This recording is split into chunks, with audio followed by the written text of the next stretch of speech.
Hey guys, welcome back to Home Built, and today the Alfarrari is on the other side of the workshop because we're going to start reinforcing it.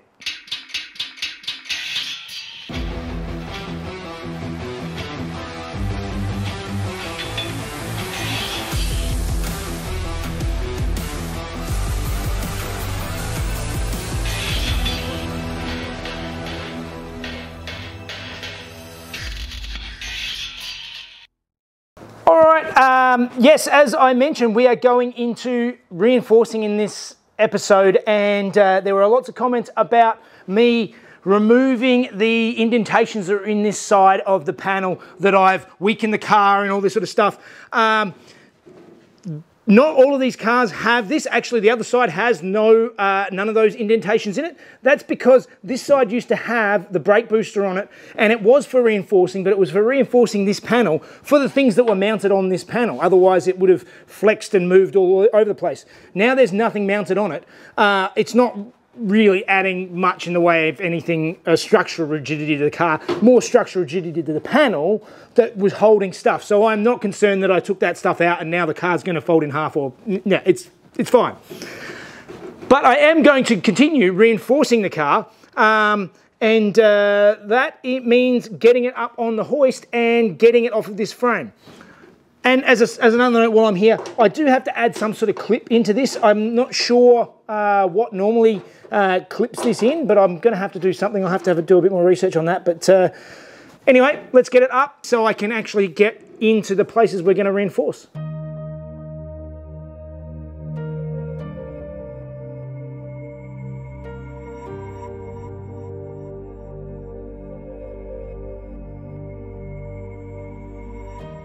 Alright, so I've got the Rockster now up on the hoist so that I can get in and start doing some reinforcing. And on the Alfa 105s, one of the most critical areas that need reinforcing is this area in here.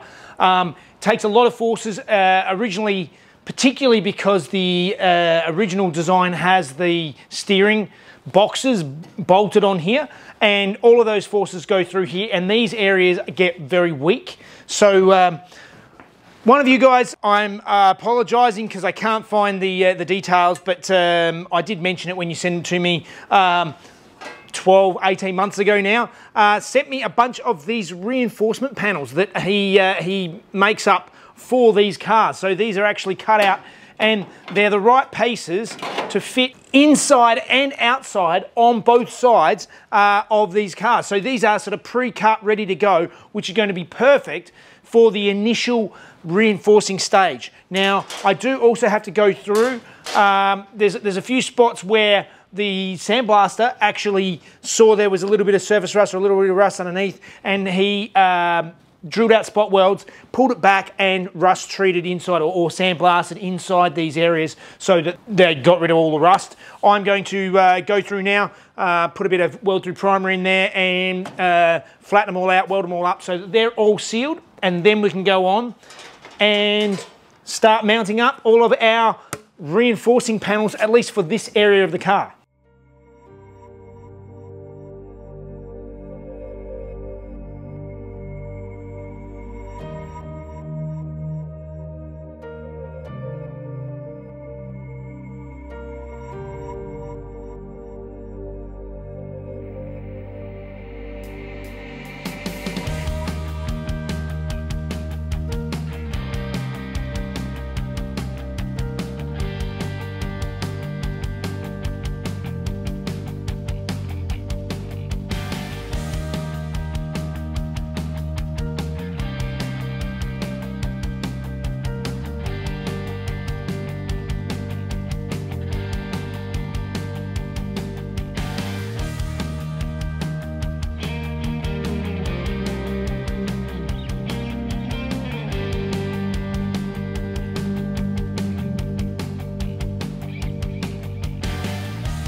All right, so I spent a bit of time then tweaking these panels to get them to fit just right. Took a little bit of trimming and adjusting to get everything sort of exactly the way I want it. Trimmed it all out, ground around all the edges so that the welds will stick to the metal. Even got for these little holes, all these holes are for plug welding onto the body. And I went around inside all of them with the die grinder just to make sure that there's no paint in there, so the welds will stick.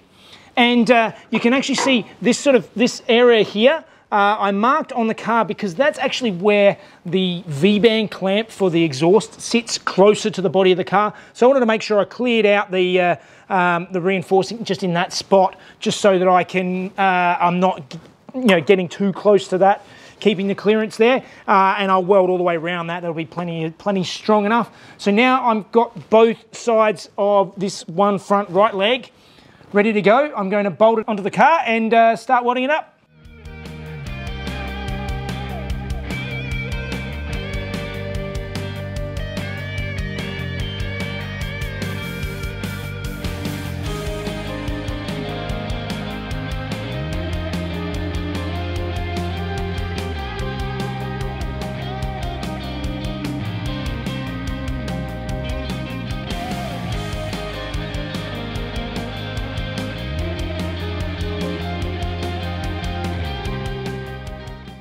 All right, and I have my reinforcing all in, and I've just put a coat of weld-through primer on there, and I've welded all the way around all of this stuff. I haven't welded all in this edge yet because I've still got some more reinforcing to go in here, but most of the way around is done, and also this bottom lip I'll do when I get it on the rotisserie. But the base bracket is in there,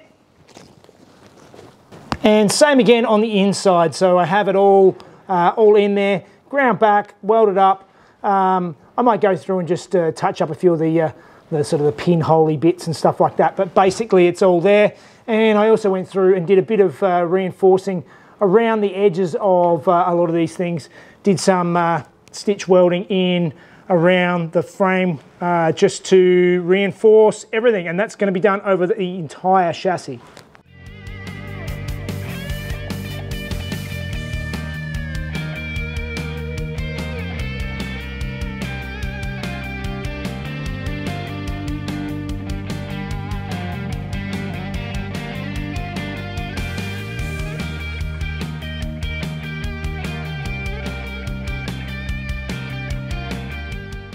I've spent a bit of time now and I've trimmed out this inner panel so that it fits in there nicely, but if I take it out of here, you can see that I've got to do a couple of folds. Now there's a fold line here, which you probably can't see in camera, that needs to tilt the bottom out slightly, and there's a fold line up here where the top's got to tilt in.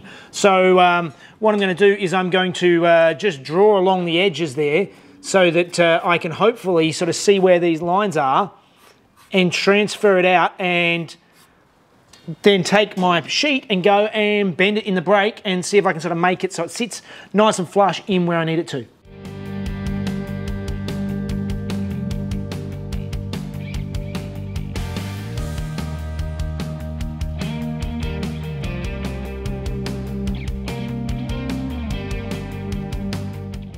All right, so I went through, I marked out the bottom of these so that they actually trim perfectly to shape, and everything's ground back, all ready to weld. So I've got to go through now and clamp these together, making sure I've got these bolts through to make sure that I've got it all aligned nicely.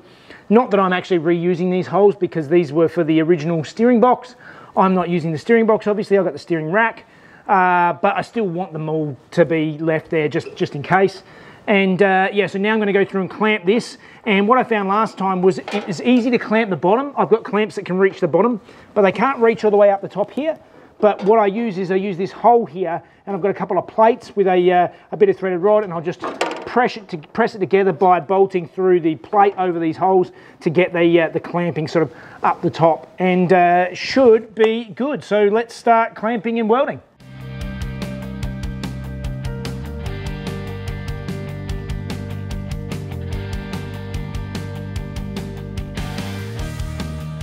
All right, so I've just finished welding this up, at least most of the places. I've still got to grind back this edge here so I can weld up the rest of this. It's just overhanging just a little bit. but the rest of it's all there. I've also started stitch welding in the body, which I'll do more thoroughly when I get it on the rotisserie. So I'll grind that back in a second and finish welding that, and then grind back this whole thing and give it a coat of weld through primer. And inside is similar. I've gone through, welded all of this up, and I've still got a little bit to do just up the top here, so we're very close. I just got to try and pin this back somehow to actually finish that welding up, and we'll be good. Now, as for the settings, some people might want to know the welding settings. Depending on what I'm doing, I'm using this the World Class welder here. Let's see if this will focus on the screen. I really like these settings because I can actually so I can set the thickness of the metal, so I've set it at 1.6, but I can actually adjust whether I want to add a lot more material or a lot less, all sort of done by these graphics here. So generally I run it at about just run it a little bit less, so it's doing more welding, more heat without actually adding a whole bunch of material. I seem to like that better, and yeah, and as I said, that's it gets the whole thing welded up. So let's finish grinding this off and finish this little bit, and we can move on to the next thing. And there we go, we're all reinforced on the inside, that's all welded up, and here on the inside it's all welded up as well. So the next thing I need to tackle is the top of these shock mounts. Now these have a habit of being busted if you go over some hard lumps, and they're not super strong. So what I'm going to do next is I'm going to make a panel to wrap around the top and tie it in and reinforce the whole top end of the shock to give it a bit more grunt.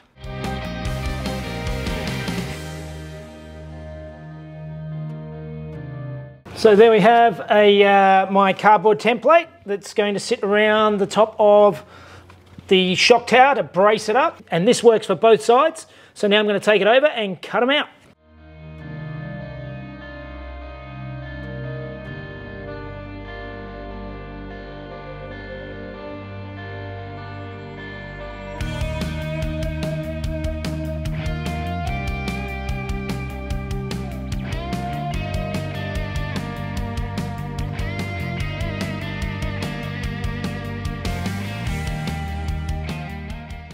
All right, so a bit of trimming, and I've made my brace for the first side. So that goes over here like so. So now it's time to weld it in and reinforce this whole shock tower. And then we need to do the same thing on the other side. All right, well that is looking much, much stronger than it was before. I think that is going to do the job. And yeah, that's 1.6mm plate. It's going to hold nicely. So let's do the other side. Okay, and I've come over to the other side now, and you can actually see this one has been welded before, so it's obviously had that issue earlier and somebody's already reinforced it once. So we're going to cap over the whole thing and reinforce the whole thing together. I think that should make it nice and sturdy.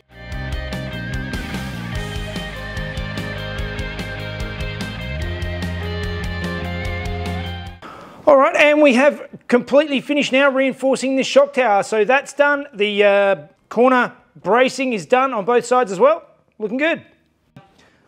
Whew, that was a whole lot of welding and grinding and getting this whole end nice and reinforced, but I'm very happy with it now. It is much, much stronger than it was before. As I mentioned, I've seen pictures of these cracking sort of through here. This whole front section sort of snaps away from the front end of the car. So that is some of it. There is more reinforcing to come going further back that I'll tackle next week. I will also be seam welding the entire car. That's something else that I'm going to go through. Probably more when I get on the rotisserie. It's going to be easier to get to everything while it's on the rotisserie, and I can spin it around and just get everywhere. Instead of welding upside down and all weird places, it's much easier that way. I think that is all I've got for this week, which means it must be time for Fun Facts with Mrs. Jeff.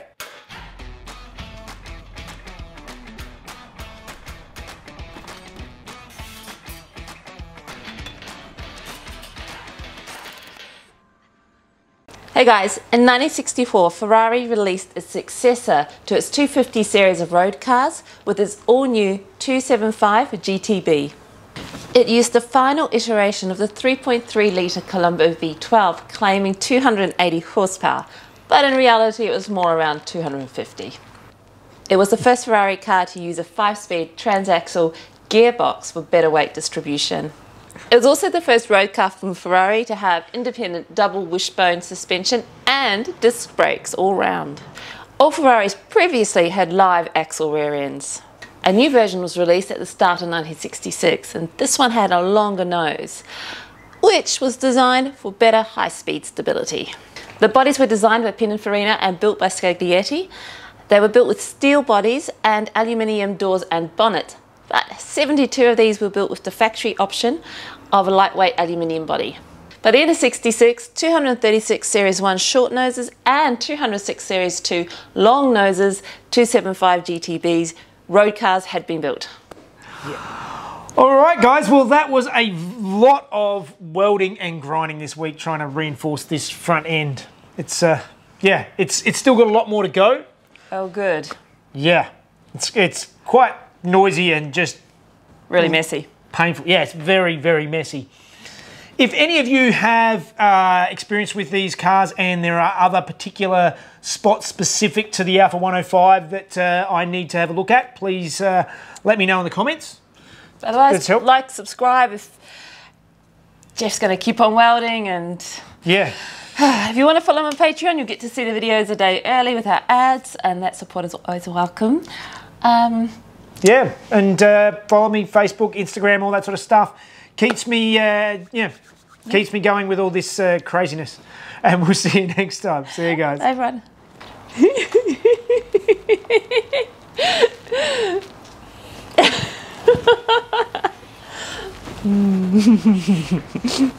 It was the first Ferrari road car to use a 5-speed transaxle road. It was the first Ferrari road car to use a 5-gear transaxle. It was also the first road car from Ferrari to have double independent fishbone. Fishbone. Fishbone suspension sounds a bit flimsy. So does wishbone. Just pulled that off. I could see the mental blank. I could see the cogs turning. I'm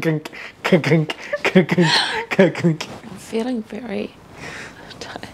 You're very lucky I'm doing this today.